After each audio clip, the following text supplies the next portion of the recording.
Welcome back to the Hidden Archive, where history hides its secrets. Today, we're going underground. Because beneath the strange volcanic landscape of Cappadocia lies a world that most people would never expect to find beneath the ground. A world built for one simple purpose: survival. The landscape above Cappadocia doesn't look like a place hiding an underground city. Above ground, the region is famous for strange rock formations, valleys, and towering structures carved naturally by erosion. But beneath those rocks is a completely different world. The local volcanic rock is called tuff. It formed from volcanic ash that eventually hardened into rock. But unlike much harder stone, tuff can be carved relatively easily. And ancient communities took advantage of that. They didn't simply dig a few caves.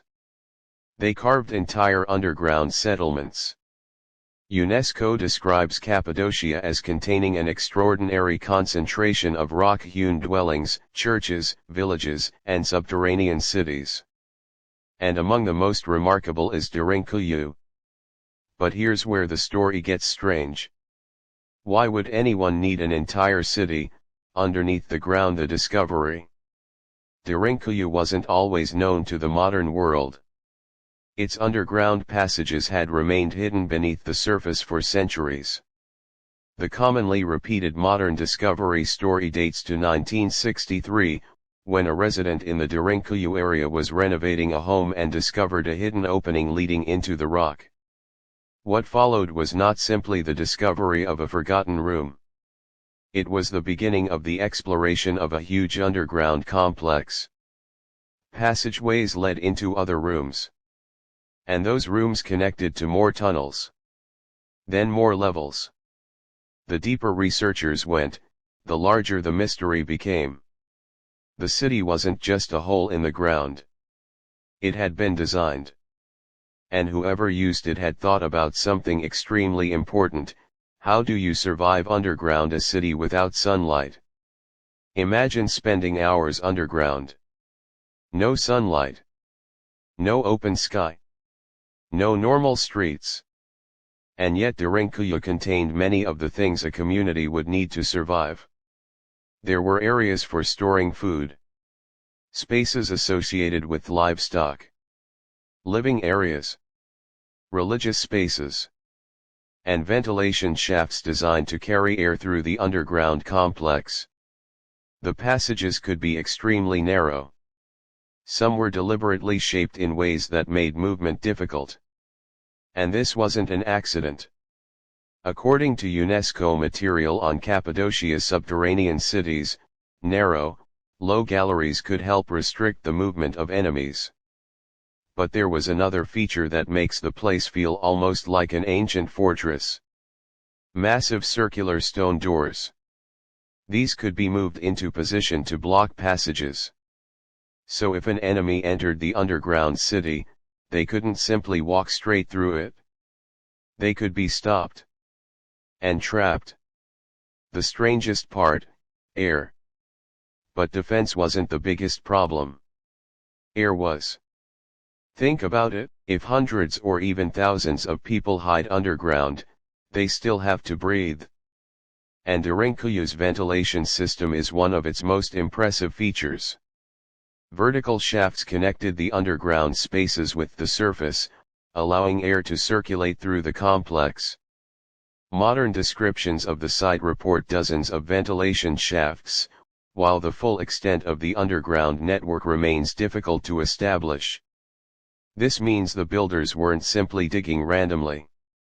They had to understand where to place rooms, where to create air passages, where to store food, and how to connect different sections without turning the entire place into a maze that nobody could navigate. And that leads to the biggest question. Who needed this? Who built it? This is where things become much more complicated. There is no simple answer saying, one civilization built Derinkuyu in 1 year. Cappadocia's underground settlements were used, modified, and expanded over long periods. Different communities occupied the region at different times.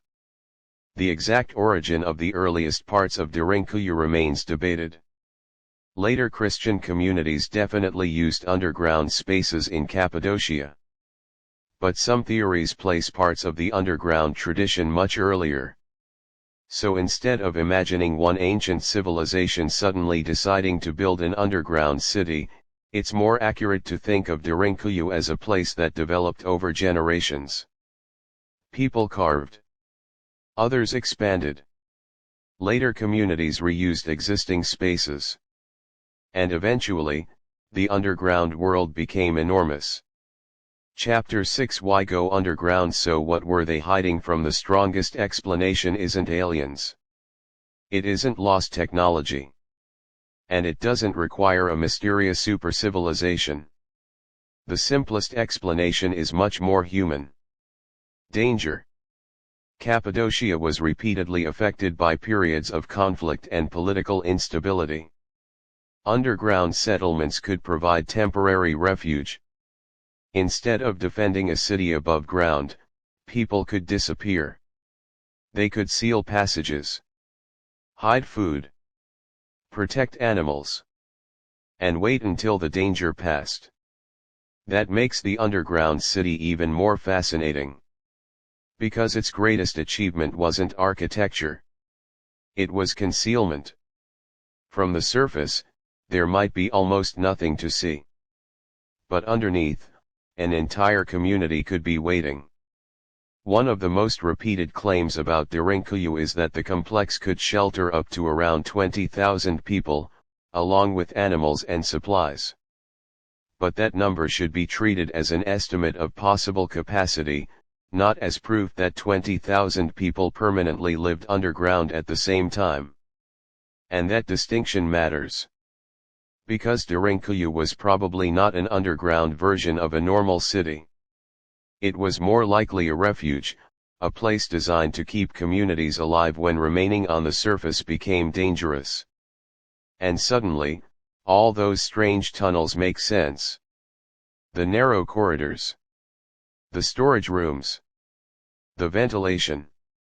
The defensive doors, everything points toward survival. Chapter 8 The mystery that remains 8:20 to 9:15. But one question still refuses to disappear. How much of Derinkuyu have we actually discovered today? Visitors can explore only part of the complex. Modern guides describe approximately 8 levels as accessible to visitors, while archaeological estimates commonly discuss a deeper overall structure. And Cappadocia contains other underground cities as well. Derinkuyu is not alone. Kaymakli is another major subterranean settlement in the region. UNESCO specifically recognizes Derinkuyu and Kaymakli among the subterranean cities of the Cappadocia World Heritage Property. So the real mystery isn't simply, why did ancient people build one underground city? It's this: how widespread was this underground way of life and how much of it is still hidden? Twist. Because imagine what this means. For centuries, people could have been living ordinary lives on the surface. Walking over the ground. Building homes. Growing food. Raising animals. While directly beneath their feet, there were tunnels leading into another world. A world designed to disappear. And perhaps that's the most incredible thing about Derinkuyu. It wasn't necessarily meant to be discovered. It was meant to remain hidden. Today, Derinkuyu is one of the most remarkable underground archaeological sites in Cappadocia. But the deeper we look, the less it feels like a simple ancient shelter. It becomes evidence of something much more human. People were afraid. They faced danger. And instead of abandoning their homes, they created another world beneath them. A world where survival depended on stone walls, fresh air, food, and the ability to disappear. So here's the question: if you were living in Cappadocia thousands of years ago, what kind of threat would make you build an entire city underground? Tell me your theory in the comments. And subscribe to the Hidden Archive, where history hides its secrets.